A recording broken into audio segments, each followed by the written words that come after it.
Welcome back, Foodie Adventure fans. Today's mukbang is going to be basically a salmon salad. Wild caught Alaskan salmon put together with a little bit of Greek yogurt, onions, you got a little bit of garlic, and also you have capers in there, a little bit of celery, a little bit of dill from our garden. Today we're going to talk about what we went through in the winter freeze, the winter storm, whatever you want to call it, the snowpocalypse thing or whatever. I forgot to mention, we also have some provolone cheese melted on this bolillo bun. Yeah, so we're talking about what we went through in the huge winter storm that engulfed most of North America, and how we didn't see that coming, but yeah, pretty crazy stuff.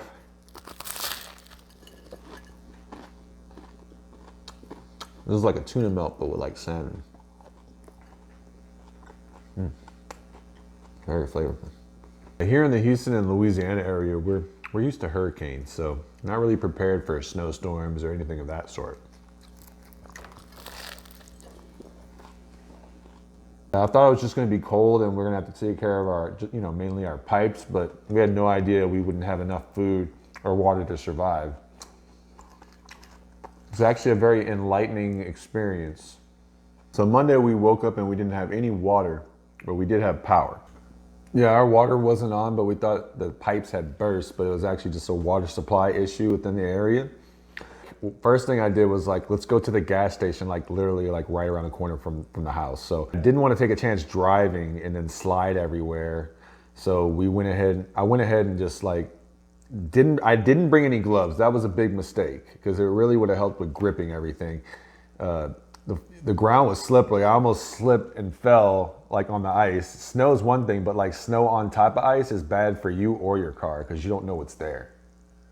So that was one thing you need to be prepared for, is wearing some real shoes, like real boots, to actually grip into like some snow and ice so that you don't fall on your butt. Kind of like the right tires for these situations, or chains on your tires. Yeah, you need things like this to go forward. So at the gas station, we were lucky enough to find 6 gallons of water all in one case. And then I found some like Aquafina or some Aqua something, and I put that right on top of another big case. So I literally had to carry this, but when I had slipped, I wasn't even carrying all this heavy stuff. So I had to figure out how I was gonna carry all that back to the house without having any help. So I picked up both cases, which were pretty heavy, and I started walking to try, I tried to walk it out and not slip. So I realized this is way too heavy to walk all the way back. So I put one case down, and I would walk the other one another few, several yards ahead. I would just like go back and forth and get one and get the other, because I didn't want to take a chance carrying all that over there and getting tired and sweaty in the cold weather, and then on top of that, like falling with that stuff. So I just wanted to play it safe and just do a little bit of cardio, go back and forth. It was kind of funny if anybody got to see it, but that was quite an experience in itself. We went outside and played in the snow a little bit. Well, we didn't jump in it or anything, but we played out there a little. It was really cold, so we went back inside. Yeah, and I had enough from carrying the water back and forth. That was a pain in itself. Yeah, we saw in the news that a lot of people were losing their power, and still had ours for a little while, and we were worried about that. So we went to sleep Monday night, woke up Tuesday morning, and there was no power. No power, and it was getting super cold at the same time. Then we ended up having running water again after that, so we kind of got switched out, no power, no water. No water, power. Good thing we found all of our flashlights and our batteries and all of our winter gear. That really helped us weather the storm, literally. You want to make sure you have a good pair of thermals, top and bottom, because that kept us really warm. And you want to have something fluffy over that, and then like a sweater or something, and then you do another layer that has like almost like a North Face, kind of like a windbreaker protection, like it protects you from the wind that can get inside to make you colder. It also gives another layer on the inside of the jacket to keep everything else warm as well. So if you use those layers, it should do pretty well. Don't forget to get gloves. Gloves are essential as well. You don't want to get frostbite on your hands from being out there too long if you have to go outdoors. We also had hand warmers. We didn't use them, but we have them in case for an emergency, which it was about to be an emergency. We only had a few options left.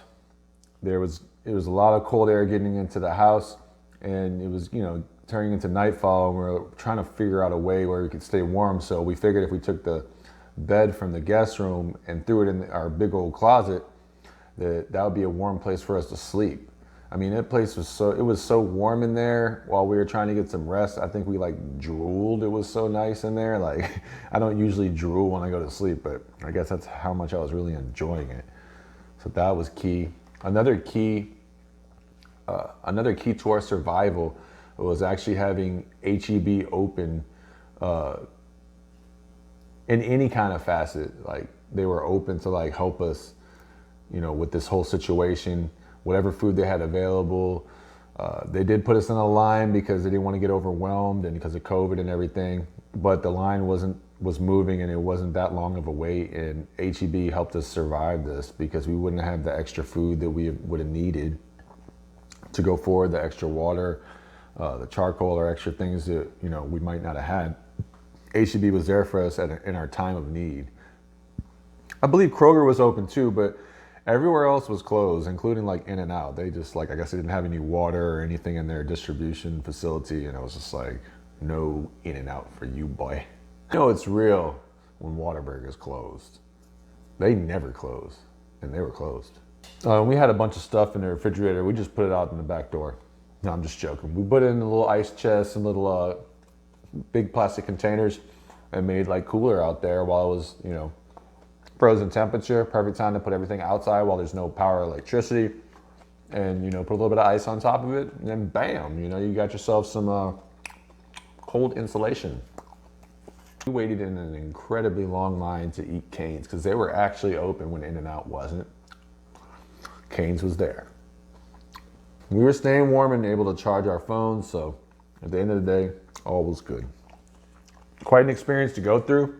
Kind of a shame that these ERCOT guys, like, can't even take care of their own facility. Like, there should be no reason why we're not doing everything it takes to keep our generators up and running throughout the whole year, no matter what storm comes. And I'm pretty sure they have more ways of identifying what weather is around the area than the normal people do. So what's the excuse? I don't think they have a good one. This was all conveniently just shoved off and like underneath the rug somewhere. Like, this was never gonna happen. I mean, I remember when it got cold and was snowing in 1989. So if it can happen in 1989, it can happen in 2021. And it also happened in 2011. So if you know that this system is coming where this whole big winter storm is engulfing all of North America and wherever it was before, they could have did research and seen, you know, how strong this storm actually was, what was involved in it, and what it could mean for our infrastructure. Like, how in the world is everybody gonna, you know, go to EV and buy a Tesla or whatever and charge it in their house when they don't have enough electricity running to make sure everybody can stay alive and warm in their house? How are you gonna charge a Tesla? So, like, that's big news for Tesla. Like, how are you gonna like charge your car if there's no electricity? So that makes absolutely no sense. Bottom line is, a lot of people were out there using their Tesla battery to heat their house, and then they somehow messed up their warranty for their battery or their car or something like that. So that's crazy, but it just exposes how we're not ready for electrical vehicles. I'd say we're more ready for like solar powered vehicles that have the ability to do electricity and gas. You guys need to stop being greedy and just wake up to the whole fact that the infrastructure is not ready for this. So with that being said, everybody just needs to be smart about how they spend their money and hold these people accountable. You know, we need to be able to have electricity, and we need to have cars that are actually going to, you know, run off proper fuels. ERCOT needs to take some pointers from HEB because their distribution center and the way that they run their business is completely like 20 million times better than what they were doing. If they can open and serve the people during a pandemic / snowpocalypse and hurricanes, then you damn well right there's more that needs to be done, and they need to start taking action. If not, the people need to take action, because we're not going to be going through this again. So basically, from what I've seen, HEB's emergency management is on point, way on point. More than Centerpoint and more than ERCOT. It is a laughing stock. And more than the water districts. I mean, think about it. How are you going to make everybody do all these protocols when you can't even put like a virus filter at Walmart where they sell the virus filter, not even the regular ones? I bet you they don't put that in their vents. Let's talk about that. Let's talk about Mercedes not using those filters as well. All right, let's talk about the water. Let's talk about the water again. So if the water is not safe, like if the water, how is the water so COVID safe? Like I would really like to know this. Are they doing something to the water to treat it for COVID? Because we're all using the same water. It rains on us. It goes through our filters, but our filters that we have, are they good enough for viruses and everything else? Let's see some studies out on this, guys. I'm not saying any facts here. I'm just stating the obvious of what we need to be discovering, what we need to be studying, and how we need to upgrade ourselves into thinking like virus filters are something we might need, and water filters are something we're going to need. Air and water, pure essentials. Yeah, on the coldest day of the century, how could you take away our power and our water?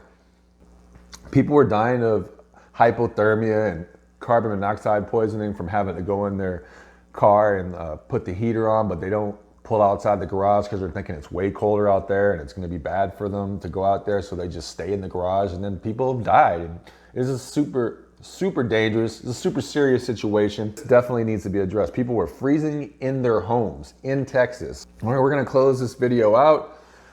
Please like, comment, and subscribe. Leave in the comments what you think needs to be done to have better situations handled in the future with, especially with grocery stores like HEB. People need to be following that model. Even ERCOT needs to follow HEB's model for emergency management. This is actually pretty ridiculous. I understand you want things to be not regulated by the government a certain way, but you need to make it work for the people at the end of the day. That's the most important thing, because without us, you have nothing, especially if all you care about is money.